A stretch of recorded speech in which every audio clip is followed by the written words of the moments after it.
Hi, I'm Dolly Vasta, and welcome to Dolly's World. Have you ever seen those beautiful seeing eye dogs guiding their masters through crowded streets?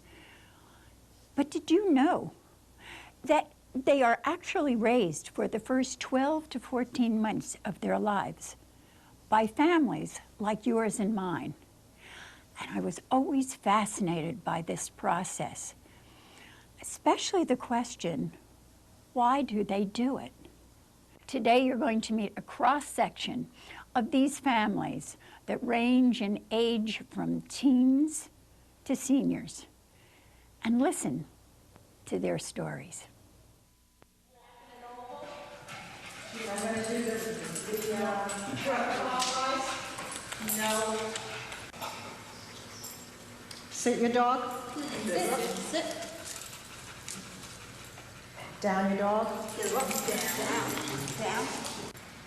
Exercise finished. Lots of praise. I've been involved for 12 years, and I got involved when my oldest daughter was 9, and she wanted to join the dog club. And the leaders of the dog club were taking a break. So my husband and I came in thinking we were just doing obedience and overseeing Seeing Eye. However, we went up to Family Day that Seeing Eye has in Morristown, met other people that raise Seeing Eye puppies and leaders, and they also had a little corral with all these little puppies. And my 9-year-old at that time said, "Oh, can't we please do the program?" And obviously we fell into it, and from that point on we've been involved in the program. We used to live in Virginia about 3 years ago, and we had a friend who raised dogs for the Guiding Eye for the Blind, which is up in New York. And we thought that was a good idea, and we moved up here. We found out that through the 4-H that we also could raise for Seeing Eye.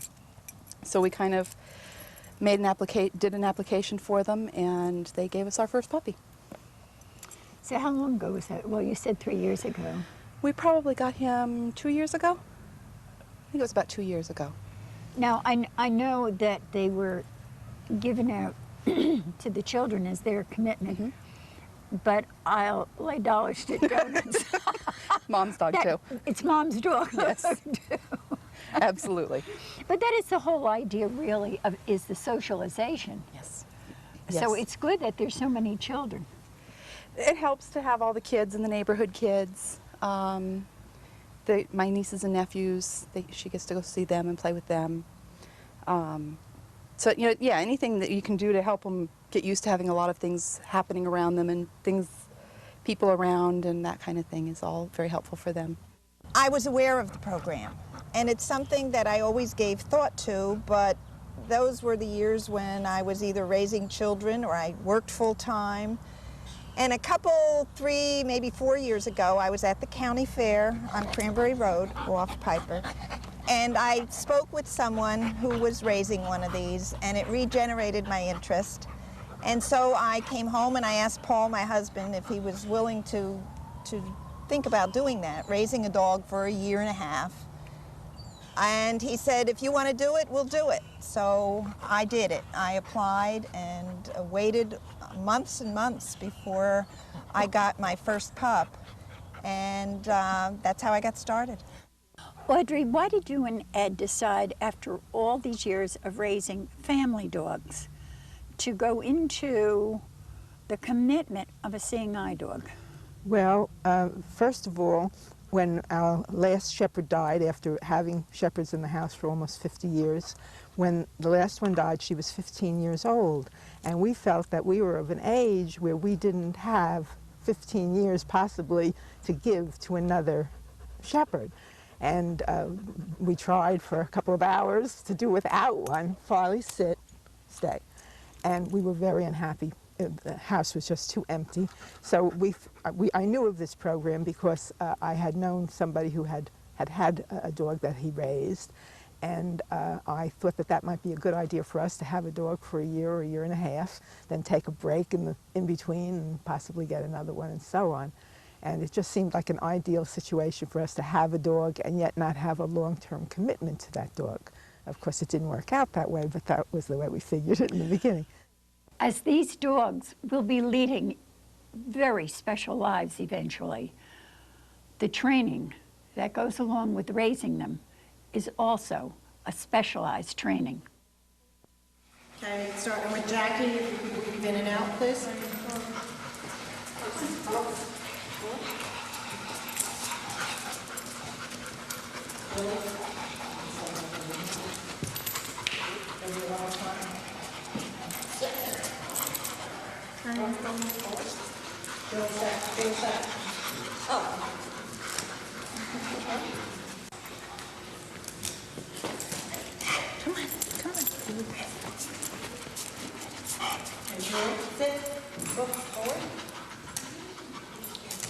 What your challenge is to expose this dog to as much of what she's going to be exposed to when she does become a guide dog.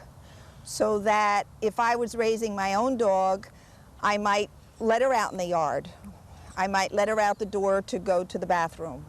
You can't do that with these dogs. She's never outside. That it could be 4 o'clock in the morning. You don't just open the door and say go and call her back. You go out with her on the leash and take her to her park spot. I love that expression, park spot. Her park spot. That's just great. And so that you don't play tug of war. You don't rile her up. I bring her out here in the yard and have her on a long leash and so that she can run and exercise, because they do need that. And we go for our long walks in the morning, sometimes a mile or more. And that can start at 6 o'clock in the morning when she's ready to go, or 6:30 when I'm ready to go. Is there a certain period of time that you must have this trained? In other words, they must be housebroken by a certain time period, and then they must be able to sit and obey commands by certain times? No, No? there's no stringent timetable for that. And really, you do the best you can. They stress the fact that they don't want you to overtrain them or compensate for something that the dog might not be doing, because this can interfere then when they go back to Morristown with what the trainers do. For instance, if she wasn't sitting or doing something that I felt she should do, something that I might do would be in direct opposition to how they would treat that up in Morristown. So the biggest thing is socialize her, make her a friendly, exposed dog. This is why it'd be a lot easier for me to jump in the car and go to the post office or go to the bank by myself. But usually she goes with me. We have training classes every Tuesday, and you had to work with them at home. The age group is for the dog's age, not for the people's age. Depending on the dog's age, depends on how hard the commands you have to do, like how long they have to sit, be able to sit in a row, or how long they have to be able to lay down in a row. So she's a little over 7 months old. So then what would Venus be expected to do at this particular point? More about 5 minutes sitting, and then they're expected to a lot more laying down, because if they're laying down, it's a lot more comfortable for them, and they don't get up as much. I knew he was a terrific dog, and I really thought that some blind person was going to be very, very lucky. At one point, they had considered him for the breeding program, and that I hoped he would not go into, because I felt that was going to be that he would have a life as a kennel dog, and that really wasn't what I wanted for him. I really wanted him out there helping somebody. Doing his thing. Yes, doing his thing. And So what happened? Well, we got all kinds of marvelous mail from his trainer saying how great he was and how wonderful he was, which we knew anyway. I had had dogs a number of years, long enough to know that he was a great dog. And then when he went into training in the harness, I guess when they got him out on the streets in Morristown, he exhibited traits that they felt he was too protective of his handler. And I was so surprised when they found this reaction in him. He happens to have 3 or 4 spots on his tongue. Before I took him back, I checked the spots. I wanted to make sure they were returning the right dog, because I had never seen any indication of that. But they said, well, you know, this is a male shepherd and sometimes this happens, but I have had male shepherds before and I didn't think it would happen with him. But I think that the difference is that when I had him and when I have him, if he becomes concerned about something, I say to him, it's okay, Farl, I'm aware of it, it's okay, and then he's just fine. But of course a blind person can't do that. They're not going to see that hair go up on the neck or whatever symptom he shows, whatever trait he shows that he's overly concerned. And so these dogs don't pass with them. This is one of the things that they flunk them on, and that's what happened to him. I know when I asked you to come on the show, you said, but he wasn't accepted and we have him back. But I wanted to use that as a point that not every dog, even though they go through all this training, some of them are rejected, and it's for very minor faults. It's for a lot of different faults. They have a whole laundry list of things that will fail them, some physical and some temperamental and so on. And you hear varying figures, and I think it's probably because it varies from year to year. There's no constant figure. But the figure of flunkies is anywhere from 1/3 to 1/2. That many? Yes, yes. I never realized it would be But you that have many. to realize that they are raising maybe 600 dogs a year. I see. So there are flunkies, and then the people who raise them have what they call first refusal. So they offer you the dog back, and if you do not take the dog, then the dog is offered for adoption. And there again, they have a long list of people who want very much to have these dogs. Erin, he is so adorable. Now, you just got him yesterday, right? Yeah. Yeah. How many have you trained so far? This is going to be my third. Your third one? Yep. He's also teething. Yep. Are you excited about starting all over again? Yep. Quite. Did you enjoy working with the other two? The first one I had a bit of trouble with because it's my first one. The second one was great, and this is my third one so far. Well, this one is going to be real easy for you then, right? You're an old hand at it? Yeah. And when you take these puppies, they want to know that you're sincere about it, that your heart's in the right place to be able to raise this dog. They want you to understand the commitment you're making. And you have to sign a puppy promise that A, the dog doesn't belong to you, it belongs to them, and that they can take the dog away from you if they find that something is not right. You have to sign that the dog will sleep next to your bed every night. That's where she sleeps, is next to me on the floor. So that you have to adhere to what they expect of you. Piper, sit. Sit. It interests me, though, that, well, let's see, let me put it this way. Do Piper, they have come. someone like they have, Come, if they have a child in a foster home? Piper, sit. All right. They send people out to check every twice a month, once a month. Do you have the same thing? I just had Janet from Seeing Eye here just the end of last week, last Thursday or Friday. She was here. And she will make a couple visits during the term that I have the dog. And you're also expected to attend 4-H meetings because this is a 4-H project. It is given out, and it's a lot of children that do this. Sometimes I don't know how the children can control these dogs because they're pretty strong. But it is a 4-H project. And so therefore, while I don't have to really become a 4-H member, I do go to 4-H meetings occasionally so that, number one, the dog gets the exposure, and number two, they get to see the dog. It seems to me that the toughest moment in raising these dogs is to get that phone call that says, "We're coming to pick up your dog." How do these people deal with it? They have raised the dogs from 12 to 14 months. Is it that easy just to give it up? I thought it was a good program to try, and I thought if I was just doing it, I would be helping someone else out if she made the program, and I thought that was good. Now, you just got the word last night that they are going to take her back for her final training, Yeah. right? How do you feel about it? Well, I'm sure I'll be sad the day that they come. I'm going to miss her a lot. She's good. And she's been with you constantly, hasn't Yeah. she? Throughout all the training. Mm-hmm. We've had moments where we've wondered if the dog would make it. As to taking them back, we've always kind of said no, we wouldn't take them back because then it would make it harder for us to have another one. Just space and time. So as long as, if they're not picked up for the program, then they're adopted out to other people. And so we just figured they'd make a good family dog for someone, and we send a letter up with them when they leave. It tells about their life when we had them and addressed to their new family.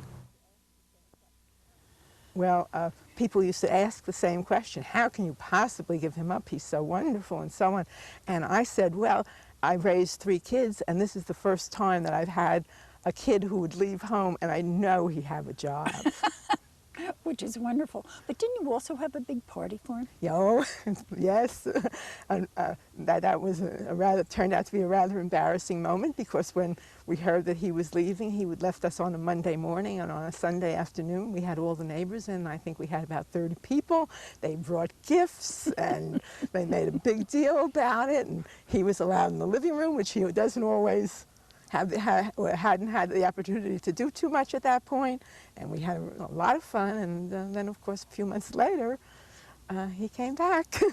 Well, how much time was there between the time they took him away and the time they called He you? left in mid-April, and he returned, I think, probably the end of July, because it was just around my birthday, and I remember saying it was the best birthday present I ever got. This is the second dog you've raised. Do you ever get used to? You cannot eat the microphone wire. Okay, do you ever get used? Will you ever get used to giving them up? that's the hardest part. I'm going to get all emotional here. When I had to give Carrie up, and I gave Carrie up twice, because what happened is I got the call, and you know, Janet knew of my relationship with the dog, and she said, this is the call, you know, because she'd called once before when they brought her back to neuter her, but then you get her back. And she said, this is the call, it's time for your little girl to come back. And they give you about a week's notice. And so for a week, you're going through, well, this is the last Friday, this is the last Saturday, this is the last Sunday, and this is the last night she's going to be sleeping next to your bed. So Janet comes and takes her, and she goes away in a van. They take her in the van. And I go ballistics. I'm walking through this yard sobbing, picking up all her toys. If anyone had heard me, they would have thought Paul had died or something. Because when I say I wasn't crying, I was sobbing. But then time goes on and you keep focusing back on what it's about. Well, about 6 weeks went by and Janet called me. And of course I heard her voice and I thought, she didn't make it. They're going to ask me if I want her back. Thank God I can have her back. She said, well, I'll tell you what, Carrie's been put on hold. They had to redo an eye test on her. And she's up here in the kennel, and they won't redo the test for several weeks. They asked me if you would take her back for that period of time. I said, bring her home. Yeah. You know, she said, are you sure? Because she knew what I was like. Well, it's like going through this twice. Yes. So they brought her back. And I've talked to people since then, and they said that it was almost not fair to the dog. Because when Janet came to get her the second time, which was January 7th of 1998. No, 1999, I'm sorry. Janet came in the door, and Carrie liked Janet. But when Carrie saw Janet, she went down the hall into my bedroom and stuck her head out as if to say, I'm not going. you're not getting me this time. No kidding. And I had to take that dog and walk her to the van and put her in the van. It's on, you know, well, they call that the Green Mile. Jeez. And I sent her favorite toys with her. I wrote a poem about her, and I sent her blanket with her, and I was so bad that Janet even called me that night to see how I was doing. Does the end justify the means? Does knowing that the dog you've loved and trained is going towards helping someone else have a better life justify the commitment? We've had 12 and are on the waiting list for another one. Does it get any easier when they leave? No, it never gets any easier. What we have found, especially when the children were younger, is when you want to continue with the program and then they bring a new little fuzzy puppy, it kind of helps relieve it a little bit, but it never really gets easier and you never forget any of the ones that you've raised. Why do you do it then? Do it because I think it's important for children and adults to realize that there are people that you can help, and that this is the only program that I know of where somebody can live a life as normal as you and I do. And without doing or having a seeing eye dog, they might not be able to have that life. We do it because we like animals, because we want to be able to help somebody. I use it as a teaching tool for my children on how to help others that are less fortunate than ourselves. Does it help to know that your prior dogs have gone on? Yes. To a better life? To a better life, yes. Oh, sure. I mean, I've had friends who have raised 5, 6 dogs before they've had one that's made the program. And so we've been very fortunate with the dogs we've received that they've made the program. And so it does boost us. And one person in particular, Mrs. Lang, who I assume has been blind a long time.